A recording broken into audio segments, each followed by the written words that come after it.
Tu crois que ton salaire détermine ta richesse? Détrempe-toi. Beaucoup de personnes gagnent bien leur vie, mais restent pauvres toute leur existence.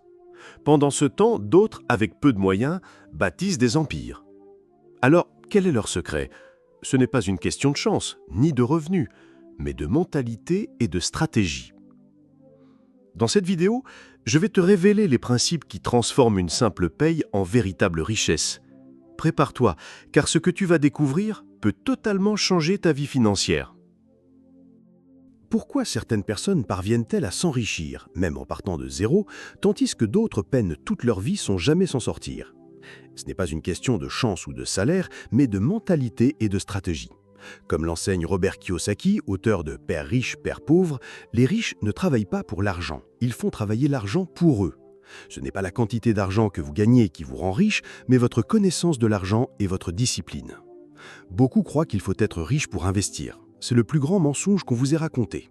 La vérité, c'est que la richesse est accessible à tous, peu importe votre situation actuelle. J'ai moi-même été dans cette situation avec des factures qui s'accumulent et la sensation d'être piégé.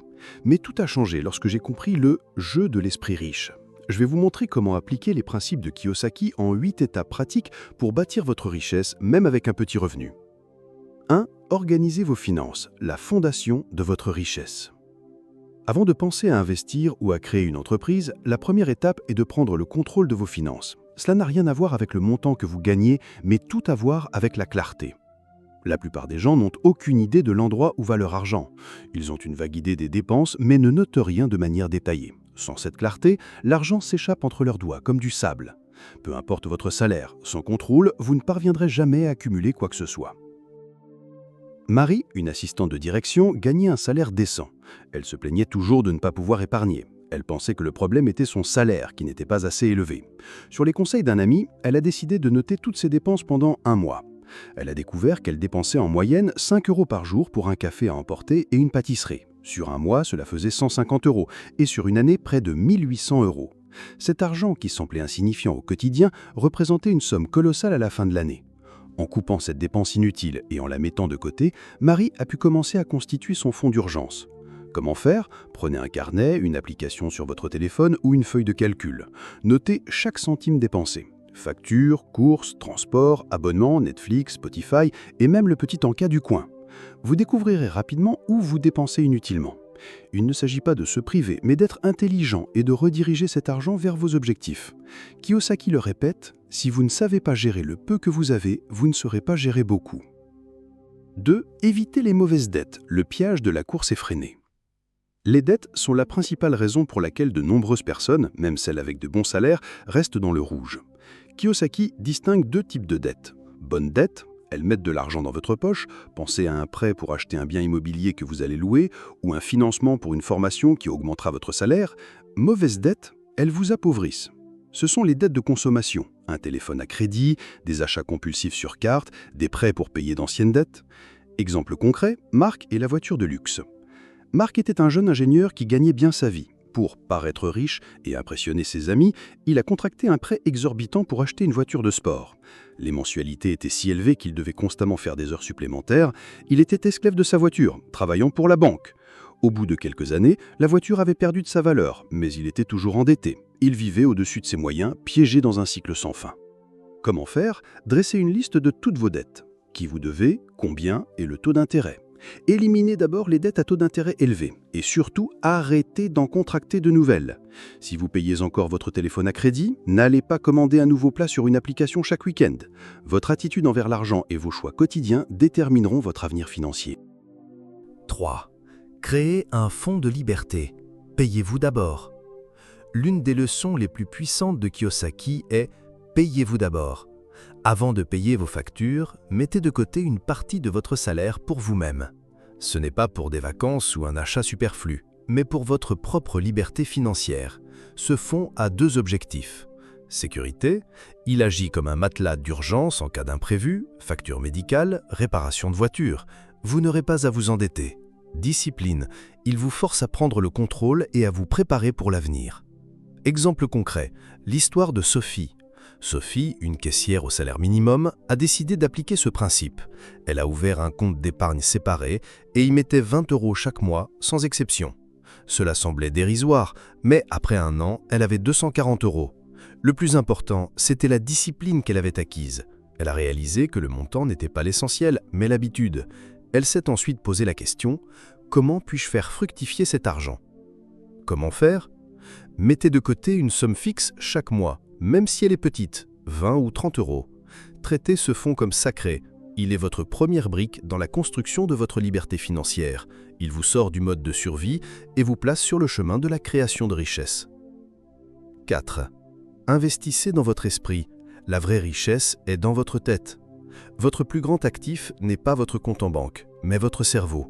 La plupart des gens ne s'enrichissent pas parce qu'ils ne comprennent pas comment fonctionne l'argent.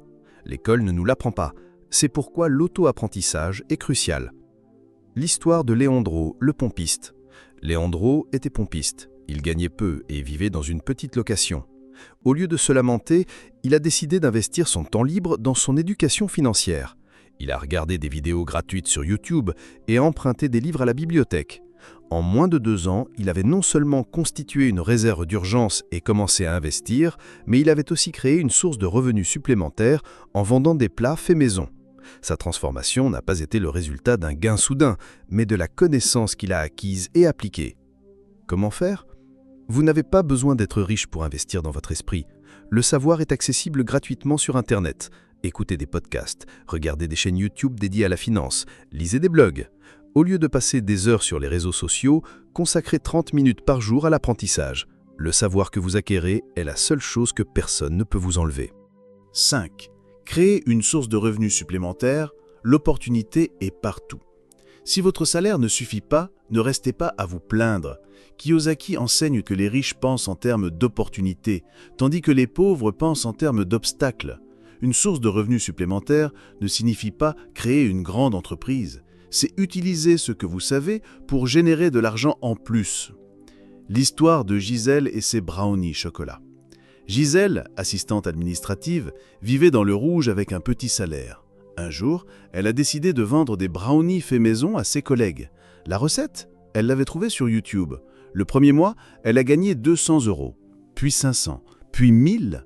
Aujourd'hui, elle vit de sa propre cuisine et a atteint son indépendance financière. Elle n'a pas attendu une augmentation, elle a pris les choses en main avec ce qu'elle avait. Comment faire? Identifiez une compétence que vous avez.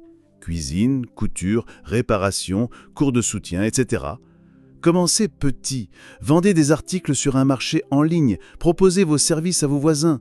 Chaque euro supplémentaire que vous gagnez vous donne une marge de manœuvre pour épargner, rembourser vos dettes ou investir. En agissant ainsi, vous sortez du rôle de simple consommateur pour devenir un créateur de valeur. 6. Apprenez à investir, même avec peu. Le pouvoir de la multiplication. Une fois que vous avez organisé vos finances et généré un revenu supplémentaire, il est temps de faire travailler l'argent pour vous. La multiplication de l'argent vient des investissements. La bonne nouvelle, c'est que vous n'avez pas besoin d'être millionnaire pour commencer. Exemple concret. L'histoire de Marcos. Marcos, un ami à moi, a commencé à investir avec seulement 100 € par mois. Au lieu de placer son argent sur un compte d'épargne classique, il a ouvert un compte d'investissement et acheté des actions de petites entreprises ou des parts de fonds indiciels. Il n'a pas cherché à s'enrichir du jour au lendemain, mais il a appris en chemin. Aujourd'hui, même avec un salaire moyen, il a un portefeuille diversifié qui lui rapporte des revenus passifs. Son argent travaille pour lui pendant qu'il dort. Comment faire? Le premier investissement est toujours votre connaissance.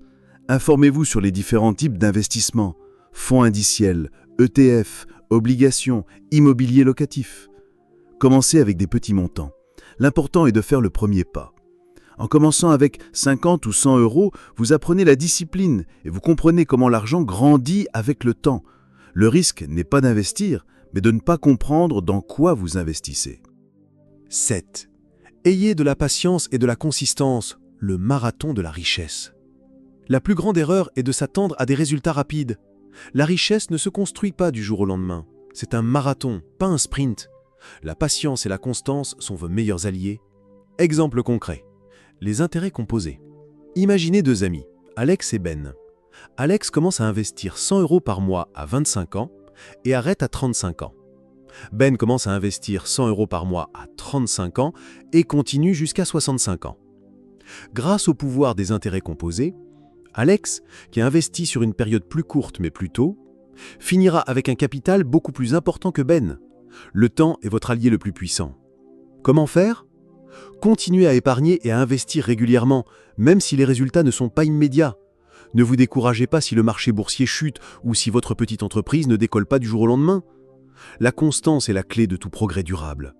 C'est la somme de vos petites actions quotidiennes qui déterminera votre succès à long terme. 8. Agissez comme un riche. La transformation de votre identité. La dernière étape, et la plus importante, est de vous voir non pas comme une personne qui gagne peu, mais comme une personne qui est en route vers la richesse. La richesse n'est pas un événement, mais un processus. C'est une question d'identité. L'homme qui se sentait riche. Je me souviens d'avoir lu l'histoire d'un homme qui, bien qu'ayant un petit salaire, avait adopté la mentalité d'un millionnaire. Il ne s'endetta pas pour des choses inutiles. Il investissait son temps dans l'apprentissage. Il cherchait des opportunités partout. Un jour, il a vu une annonce pour une vieille maison en mauvais état. Au lieu de voir une ruine, il a vu une opportunité. Il a acheté la maison à un prix dérisoire, l'a rénovée lui-même, grâce aux compétences qu'il avait acquises sur YouTube, et l'a revendue avec un profit considérable. Ce n'est pas l'argent qui l'a fait agir, mais sa mentalité. Comment faire? Commencez à agir comme la personne que vous voulez devenir. Une personne riche est disciplinée, éduquée, patiente et cherche des opportunités. Chaque petite action que vous faites, de la réduction d'une dépense inutile à la lecture d'un livre sur la finance, vous rapproche de votre objectif. C'est le comportement qui crée la richesse. La richesse n'est pas une question de chance ou d'un salaire élevé, mais de mentalité et de discipline. En appliquant ces 8 principes, vous ne ferez pas que gagner plus d'argent, vous changerez votre relation avec l'argent et prendrez le contrôle de votre vie financière. Êtes-vous prêt à faire ce premier pas? Maintenant, tu connais le véritable secret des riches. Ce n'est pas ton salaire qui te rendra riche, mais ta mentalité et tes actions quotidiennes. Rappelle-toi, chaque décision financière que tu prends aujourd'hui construit ton avenir. Tu peux choisir de rester spectateur ou de devenir acteur de ta liberté financière. Si cette vidéo t'a ouvert les yeux, abonne-toi dès maintenant, laisse un commentaire pour partager ce que tu retiens le plus et envoie cette vidéo à quelqu'un qui doit absolument entendre ce message. La richesse commence par une simple décision: changer ta mentalité. Et cette décision, c'est à toi de la prendre aujourd'hui.